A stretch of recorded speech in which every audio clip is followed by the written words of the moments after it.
बिस्मिल्लाहिर्रहमानिर्रहीम। अस्सलाम वालेकुम स्टूडेंट्स। आज का हमारा टॉपिक यूनिट नंबर 2 एक्सरसाइज के शॉर्ट क्वेश्चन आंसर हैं फिज़िक्स फर्स्ट ईयर के। तो फर्स्ट क्वेश्चन की तरफ हम बढ़ते हैं। पहला सवाल आपसे वो पूछ रहा है कि डिफ़ाइन करें यूनिट वेक्टर को, पोजीशन वेक्टर को और कंपोनेंट ऑफ वेक्टर को। तो वेक्टर्स को जानने से पहले हमें यूनिट वेक्टर, इन तमाम वेक्टर्स को जानने से पहले हमें पता होना चाहिए कि वेक्टर्स क्या होते हैं। अब पहले तो आप ये चीज़ याद रख लें कि जो फिज़िकल क्वांटिटीज़ हैं ये दो तरह की होती हैं। एक वो जिनको डिस्क्राइब करने के लिए डायरेक्शन बताने की ज़रूरत नहीं होती। मिसाल के तौर पर कोई आपसे पूछता है कि टाइम क्या हुआ है, आप कहते हैं जी 12 बज गए हैं। अब वो आपसे पूछेगा कि किस तरफ बजे हैं, तो यकीनन आप भी हंसेंगे और उसने भी जो क्वेश्चन किया है वो अहमकाना सवाल है। तो इसका मतलब ये हुआ कि टाइम की डायरेक्शन बताने की ज़रूरत हमें नहीं है। बिल्कुल इसी तरह कोई शख्स अगर आपसे पूछता है कि इस मार्कर का मैस कितना है, आप कह देते हैं कि ये 10 ग्राम का है। अब वो पूछ लेता है कि किस तरफ, तो ये भी एक अहमकाना क्वेश्चन है क्योंकि इसकी भी कोई डायरेक्शन नहीं है। तो वो क्वांटिटीज़ जिनकी कोई डायरेक्शन नहीं होती उनको हम स्केलर क्वांटिटीज़ कहते हैं, और वो क्वांटिटीज़ जिनको डिस्क्राइब करने के लिए डायरेक्शन बताना ज़रूरी होती है उनको हम वेक्टर्स कहते हैं। मिसाल के तौर पर कोई शख्स आपको ये कहता है कि आप यहाँ से अगर 10 कदम चलें तो सामने स्टोर आ जाएगा, तो आप बजाय इस तरफ 10 कदम चलने के आप बैकवर्ड 10 कदम चल जाते हैं तो स्टोर तो नहीं आएगा, आप उससे मज़ीद दूर चले जाएंगे। तो इसका मतलब ये हुआ कि डिस्टेंस की डायरेक्शन बताना ज़रूरी है या डिस्प्लेसमेंट की डायरेक्शन बताना ज़रूरी है। तो वो क्वांटिटीज़ जिनको मुकम्मल तौर पर बयान करने के लिए मैग्नीट्यूड के साथ साथ डायरेक्शन बताना हो उनको हम कहते हैं वेक्टर क्वांटिटीज़, और जिनको डिस्क्राइब करने के लिए जस्ट मैग्नीट्यूड या यूनिट बताया जाए उनको हम कहते हैं स्केलर क्वांटिटीज़। अब बात करते हैं यूनिट वेक्टर की। तो जिस वक्त आप कोई भी वेक्टर लेते हैं उस वेक्टर के दो पार्ट होते हैं। एक पार्ट उसका कहलाएगा मैग्नीट्यूड और दूसरा पार्ट उसका जो है वो उसकी डायरेक्शन को बयान करता है। अब ये जो पार्ट जो उसकी डायरेक्शन बयान कर रहा है उसको हम कहते हैं यूनिट वेक्टर। तो यूनिट वेक्टर एक ऐसा वेक्टर है जो किसी भी वेक्टर की डायरेक्शन को डिस्क्राइब करता है और इसकी मैग्नीट्यूड हमेशा 1 होती है। ये आपने याद रखना है। कोई भी यूनिट वेक्टर आप दुनिया का ले लें उसकी मैग्नीट्यूड कितनी होगी? 1। अब इसी तरह जिस वक्त हम प्लेन की बात करते हैं यानी एक्स वाई और जी प्लेन की बात कर लें, तो ये आपके पास अगर एक्स एक्सिस है, ये वाई एक्सिस है और ये जी एक्सिस है, तो एक्स एक्सिस के अलोंग अगर कोई वेक्टर है तो उसका यूनिट वेक्टर होगा आई। वाई एक्सिस के अलोंग अगर कोई वेक्टर है तो उसका यूनिट वेक्टर होगा जे। जेड एक्सिस के अलोंग अगर कोई वेक्टर है तो उसका यूनिट वेक्टर होगा के। तो आपने ये बात भी याद रखनी है कि आई, जे और के तीनों के मैग्नीट्यूड कितने हैं, मैं पहले आपको बता चुका हूँ। यूनिट वेक्टर का मैग्नीट्यूड कितना होता है? 1। तो इसी तरह आई, जे और के चूँकि ये तीनों भी यूनिट वेक्टर हैं तो इनका भी मैग्नीट्यूड कितना होगा? 1 ही। अब बात करते हैं पोजीशन वेक्टर की। तो पोजीशन वेक्टर एक ऐसे वेक्टर को कहते हैं जो किसी पार्टिकल की लोकेशन को डिस्क्राइब करता है, किसी पार्टिकल की पोजीशन को डिस्क्राइब करता है। मिसाल के तौर पर आप कहते हैं जी ये जो बोर्ड है, वाइट बोर्ड, ये वाल पर, ये दीवार पर कहाँ पड़ा हुआ है, तो इसकी जो लोकेशन है वो वेक्टर जो ओरिजिन के लिहाज से इसकी लोकेशन को डिस्क्राइब करेगा उसको हम यूनिट पोजीशन वेक्टर कहते हैं। और पोजीशन वेक्टर को आमतौर पर हम P से रिप्रेजेंट करते हैं और R से रिप्रेजेंट करते हैं इसको।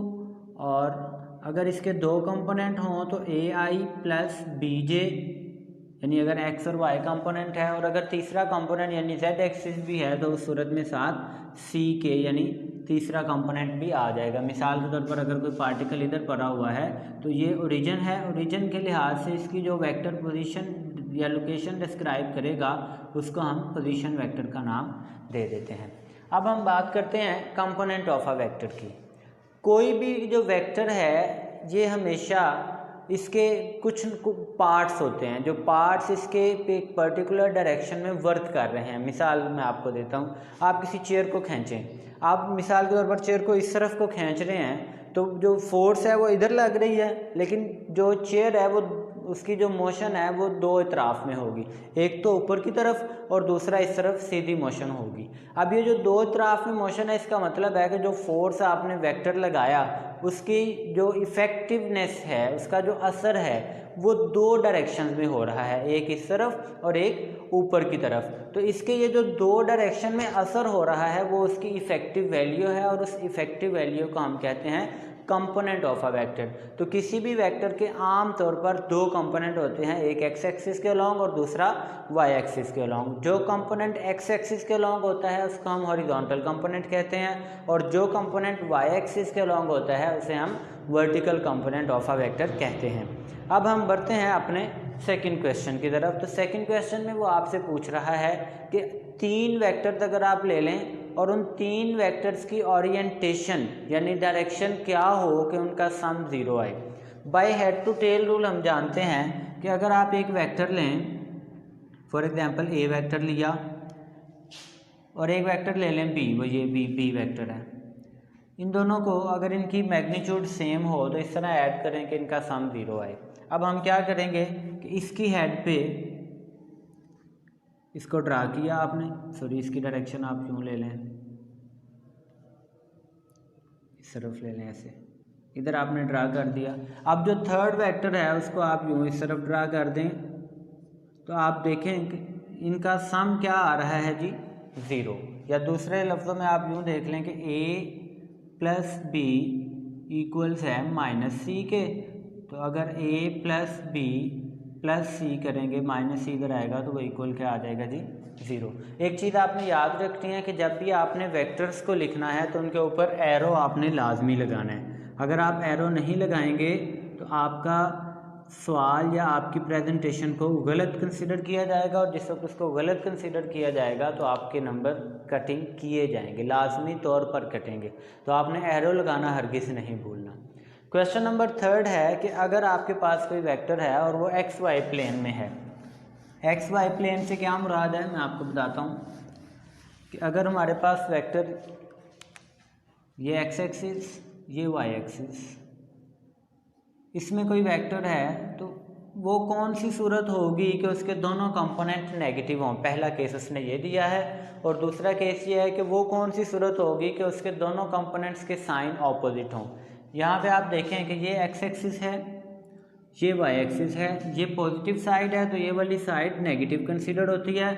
इसी तरह ऊपर वाली साइड वाई की पॉजिटिव तो नीचे वाली साइड वाई की नेगेटिव। जिस तरह एक्स की राइट साइड पॉजिटिव और लेफ़्ट साइड नेगेटिव, वाई की ऊपर वाली साइड पॉजिटिव, नीचे वाली साइड नेगेटिव। इस क्वाड्रेंट को हम फर्स्ट क्वाड्रेंट कहते हैं, इसको सेकंड, इसको थर्ड और इसको फोर्थ। यहाँ पे आपने इस चीज़ का ख्याल करना है कि आपने 1 2 3 4 ऐसे नहीं करना, बल्कि आपने यूँ आना है ऐसे, first second third and fourth. ये बात आपने याद रखनी है। अक्सर स्टूडेंट्स ये मिस्टेक कर देते हैं ड्रा करते हुए, तो वो फर्स्ट सेकंड थर्ड फोर्थ यूँ लेके आते हैं, ऐसे नहीं आना आपने इस तरह एरो ड्रा कर लें तो आपको याद रहेगा first second third and fourth. अब यहाँ पे आप देखें कि एक्स एक्सिस भी पॉजिटिव है, वाई एक्सिस भी फर्स्ट क्वाड्रेंट में। इसका मतलब ये हुआ कि यहाँ पे दोनों कंपोनेंट्स पॉजिटिव होंगे। सेकंड क्वाड्रेंट में देखें एक्स एक्सिस क्या है, नेगेटिव, और वाई एक्सिस क्या है, पॉजिटिव, क्योंकि वाई एक्सिस की ऊपर वाली साइड है और एक्स एक्सिस की लेफ्ट साइड है। तो एक्स की वैल्यू हमेशा आपने पहले लिखनी है। इसी तरह यहाँ पे आप देखें एक्स एक्सिस भी नेगेटिव, वाई एक्सिस भी नेगेटिव, तो दोनों नेगेटिव कंपोनेंट होंगे। यहाँ पे आप गौर करें तो एक्स एक्सिस पॉजिटिव है और वाई एक्सिस नेगेटिव है, तो पहले वैल्यू हम एक्स एक्सिस की लिखेंगे फिर वाई एक्सिस की। तो पहला पार्ट ये था कि कहाँ पे दोनों कंपोनेंट्स नेगेटिव होंगे। तो हम देख रहे हैं कि अगर थर्ड क्वाड्रेंट में वेक्टर होगा तो यहाँ पे उसके दोनों यानी एक्स और वाई कंपोनेंट दोनों के दोनों ही नेगेटिव होंगे। ऑपोजिट साइन कहाँ पे होंगे, आपको नज़र आ रहा है कि सेकंड और फोर्थ क्वाड्रेंट में उसके साइंस ऑपोजिट आएंगे वेक्टर के। क्वेश्चन नंबर 4 की तरफ बढ़ते हैं। उसमें वो आपसे पूछ रहा है कि क्या किसी वेक्टर का मैग्नीट्यूड जो है वो ज़ीरो हो सकता है अगर उसका एक कंपोनेंट ज़ीरो हो जाए तो। If one of the rectangular component of a vector is not zero can its magnitude be zero, explain. ये क्वेश्चन है हमारे पास। तो हम जानते हैं कि मैग्नीट्यूड जिस वक्त आपने लिखना होता है, फॉर एग्जांपल हमारे पास वेक्टर ए है, इसका मैग्नीट्यूड होगा उसके एक्स कंपोनेंट का स्क्वायर प्लस वाई कंपोनेंट का स्क्वायर, और अगर 3 कंपोनेंट्स हो तो आपने सी कंपोनेंट भी ले लेना है। तो फर्स्ट कर लें हमारे पास एक कंपोनेंट या ए एक्स जो है वो 0 है। अगर ए एक्स हमारे पास 0 हो जाए, यहाँ पे आप वैल्यू पुट करेंगे तो 0 का स्क्वायर प्लस ए वाई का स्क्वायर और स्क्वायर द रूट, तो ए वाई का स्क्वायर रूट, तो आंसर आएगा ए वाई। इसी तरह अगर आप पुट कर दें ए एक्स में ए वाई 0 है, क्योंकि एक कंपोनेंट 0 लेना है, चाहे एक्स कंपोनेंट 0 ले लें चाहे वाई कंपोनेंट। तो पहले केस में हमने ए एक्स 0 लिया तो हमने देखा कि आंसर 0 नहीं आया। दूसरे केस में हम वाई कंपोनेंट 0 ले लेते हैं, तो उस सूरत में आप देखेंगे कि आंसर आएगा ए एक्स, यानी इस सूरत में भी आंसर 0 नहीं आएगा। तो हम ये कह सकते हैं कि अगर किसी वेक्टर का एक कंपोनेंट 0 हो तो ये जरूरी नहीं है कि उसका मैग्नीट्यूड भी 0 होगा। बढ़ते हैं हम क्वेश्चन नंबर 5 की तरफ। उसमें वो आपसे ये पूछ रहा है कि क्या कोई ऐसा वेक्टर, ऐसा कंपोनेंट, क्या किसी वेक्टर का कंपोनेंट उसके साइज से बड़ा हो सकता है? तो ऐसा पॉसिबल नहीं है। उसकी रीज़न ये है कि कोई भी वेक्टर जिसका उसका मैग्नीट्यूड आप ये देखें हम किस तरह ले रहे हैं, उनके दोनों कंपोनेंट्स का स्क्वायर, फिर उनको ऐड कर रहे हैं, फिर स्क्वायर रूट ले रहे हैं, फिर उसका मैग्नीट्यूड आ रहा है। तो क्या यहाँ से आप देखें अगर ए एक्स ए से बड़ा हो और फिर उसमें ए वाई ऐड करें तो इसके इक्वल आ सकता है? तो ये इक्वलिटी मेंटेन ही नहीं करती। तो रेक्टेंगुलर कंपोनेंट्स के केस में ऐसा मुमकिन नहीं है कि अगर कोई वेक्टर, किसी वेक्टर का कंपोनेंट उसके मैग्नीट्यूड से बड़ा हो। अब कुछ की बुक्स में मैंने देखा है कि उन्होंने लिखा हुआ है कि अगर ये केस रेक्टेंगुलर कंपोनेंट्स का ना हो तो ऐसा पॉसिबल है। बिल्कुल पॉसिबल है, लेकिन आपको वो लिखने की जरूरत नहीं है। उसकी रीज़न ये है कि आपकी बुक के अंदर रेक्टेंगुलर कंपोनेंट्स के अलावा दूसरे कंपोनेंट्स की डिस्कशन नहीं की गई है। तो आपने जस्ट यही आंसर लिखना है कि रेक्टेंगुलर कंपोनेंट्स के केस में मैग्नीट्यूड से बड़ा कंपोनेंट ऑफ द वेक्टर नहीं हो सकता, ऐसा पॉसिबल नहीं है। क्वेश्चन नंबर 6 में आपसे पूछ रहा है कि can the magnitude of a vector have a negative value? क्या किसी वेक्टर के मैग्नीट्यूड की वैल्यू माइनस में आ सकती है? तो आप यहाँ पे देखें कि मैग्नीट्यूड हम किस तरह ले रहे हैं, स्क्वायर लेंगे। तो अगर फॉर एग्जांपल हमारे पास कोई वैल्यू यहाँ इन दोनों कंपोनेंट्स में से नेगेटिव हो या दोनों की दोनों ही नेगेटिव हो, तो हम जानते हैं कि किसी भी नेगेटिव वैल्यू का स्क्वायर हमेशा पॉजिटिव आता है। मिसाल के तौर पर आप -2 का स्क्वायर लें तो इसका मतलब होगा -2 मल्टीप्लाई बाय -2, तो इसका आंसर आएगा +4, क्योंकि मल्टीप्लाई हो रहा है। तो जब भी आप किसी भी नेगेटिव वैल्यू का स्क्वायर लेते हैं तो उसका आंसर हमारे पास पॉजिटिव में आता है। क्योंकि यहाँ पे हम कंपोनेंट्स का स्क्वायर लेके ऐड कर रहे हैं, तो अगर ये नेगेटिव भी होंगे तब भी इनका आंसर पॉजिटिव ही आएगा। तो इसका मतलब ये होगा कि मैग्नीट्यूड की वैल्यू कभी भी नेगेटिव नहीं हो सकती है, तो ऐसा पॉसिबल नहीं है। क्वेश्चन नंबर 7 की तरफ बढ़ते हैं। उसमें वो आपसे पूछ रहा है कि अगर हमारे पास दो वेक्टर्स हैं ए और बी और उनका सम 0 हो तो उनके कंपोनेंट्स के बारे में आप क्या कहेंगे? क्वेश्चन है जी 2.7, ए प्लस बी, एरो लगाना भूल जाइएगा ताकि एग्जामिनर को आपके नंबर काटने में आसानी हो। तो ए इक्वल आ जाएगा 0 - बी, यानी ए इक्वल्स -बी। तो हमने इनके कंपोनेंट्स की बात करनी थी, तो ए के कंपोनेंट्स भी 3 हैं और बी के कंपोनेंट्स भी 3 हैं। 3 कंपोनेंट्स कौन कौन से? ए एक्स, ए वाई, ए जी, और इस वाई के साथ मैंने आपको बताया जे यूनिट वेक्टर, एक्स के साथ आई यूनिट वेक्टर और जी के साथ के यूनिट वेक्टर। इसी तरह बी के लिए -bx, क्योंकि शुरू में माइनस है तो तमाम वैल्यूज के साथ माइनस आ जाएगा, -byj -bck। तो यहाँ से आप नोट करेंगे, अगर आई वाले को कंपेयर करें तो ax इक्वल आएगा -bx के, जे वालों को कंपेयर करें तो ay इक्वल आएगा -bj के, by के, और az इक्वल आएगा -bc के। इसका मतलब ये हुआ कि अगर ये कंडीशन आपको दी हुई है, इनके कंपोनेंट्स के बारे में हम ये कह सकते हैं कि इनके कंपोनेंट्स इक्वल होंगे लेकिन उनकी डायरेक्शन ऑपोजिट होगी।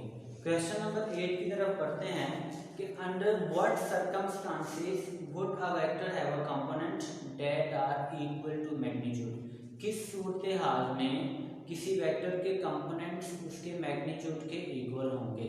हम जानते हैं कि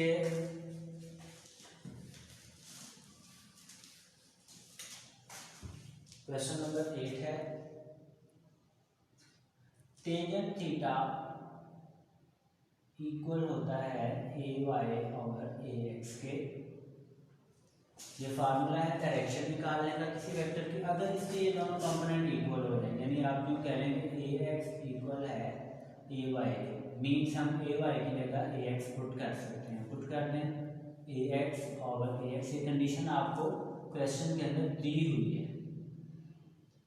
तो टेंजेंट थीटा इक्वल आ जाएगा 1 के, थीटा इक्वल आ जाएगा टेंजेंट इनवर्स 1 मीन्स 45 डिग्री या π/4। इसका मतलब ये हुआ कि अगर पॉजिटिव एक्स एक्सिस के साथ वेक्टर 45 के एंगल बनाए तो उस सूरत में हमारे पास जो वेक्टर के दोनों कंपोनेंट्स होंगे, यानी एक्स कंपोनेंट और वाई कंपोनेंट, वो दोनों इक्वल होंगे। क्वेश्चन नंबर 9 की तरफ बढ़ते हैं। उसमें वो पूछ रहा है कि क्या किसी वेक्टर क्वांटिटी को स्केलर क्वांटिटी में ऐड किया जा सकता है, कैसा पॉसिबल है। एक बात आपने याद रखनी है कि हमेशा एक जैसी फिजिकल क्वांटिटीज एक दूसरे में ऐड हो सकती हैं, मुख्तलिफ फिजिकल क्वांटिटीज ऐड नहीं हो सकती। मिसाल आपको देता हूँ कि 5 किताबें लें और 4 कापियाँ लें, तो क्या आप कह सकते हैं कि ये 9 कापियाँ हैं, या क्या आप ये कह सकते हैं कि ये 9 किताबें हैं। इसी तरह आप 3 पेंसिलें ले लें, 3 पेन ले लें, दोनों का ऐड करके हम कह सकते हैं ये 6 पेन है, ये 6 पेंसिलें हैं। ऐसा हरगिज़ नहीं कह सकते। इसका मतलब ये हुआ कि सेम फिजिकल क्वांटिटीज ऐड हो सकती हैं, मुख्तलिफ फिजिकल क्वांटिटीज ऐड नहीं हो सकती, क्योंकि स्केलर क्वांटिटी और वेक्टर क्वांटिटी दो मुख्तलिफ फिजिकल क्वांटिटीज हैं, इसलिए इनको ऐड करना पॉसिबल नहीं है। तो हम क्वेश्चन नंबर 10 में भी इससे मिलता जुलता ही है। उसमें वो ये कह रहा है कि क्या हम 0 को नल वेक्टर में ऐड कर सकते हैं। ये बात आप पहले अंडरस्टैंड कर लें कि नल वेक्टर क्या है। अगर दो इक्वल वेक्टर्स लेकिन ऑपोजिट डायरेक्शन वाले वेक्टर्स को आप ऐड कर दें तो इनका रिजल्ट, जैसे मैंने आपको बताया कि एक ऐसी फिजिकल क्वांटिटीज को ऐड और सब्ट्रैक्ट करेंगे तो वही फिजिकल क्वांटिटी आंसर आएगी। जैसे 5 किताबें और 5 किताबें टोटल हो गई 10 किताबें, 5 किताबें और 5 कापियाँ ऐड नहीं हो सकती, क्योंकि एक जैसी फिजिकल क्वांटिटीज ऐड होंगी वही जवाब आएगा। अब क्योंकि ये दोनों वेक्टर्स थे, ये ऐड होंगे, जवाब एक वेक्टर क्वांटिटी आएगी और उस वेक्टर क्वांटिटी का मैग्नीट्यूड क्या होगा 0, और ये जो 0 मैग्नीट्यूड वाली वेक्टर क्वांटिटी है इसको हम कहते हैं नल वेक्टर। या इसकी डेफिनेशन आप यूँ कर सकते हैं कि कोई भी ऐसा वेक्टर जिसके मैग्नीट्यूड 0 हो उसको हम क्या नाम देंगे, नल वेक्टर का। अब चूंकि नल वेक्टर एक वेक्टर है और 0 एक स्केलर क्वांटिटी है, तो दोनों को ऐड करना पॉसिबल नहीं है, क्योंकि ऐड करने के लिए दोनों फिजिकल क्वांटिटीज का एक जैसा होना जरूरी है।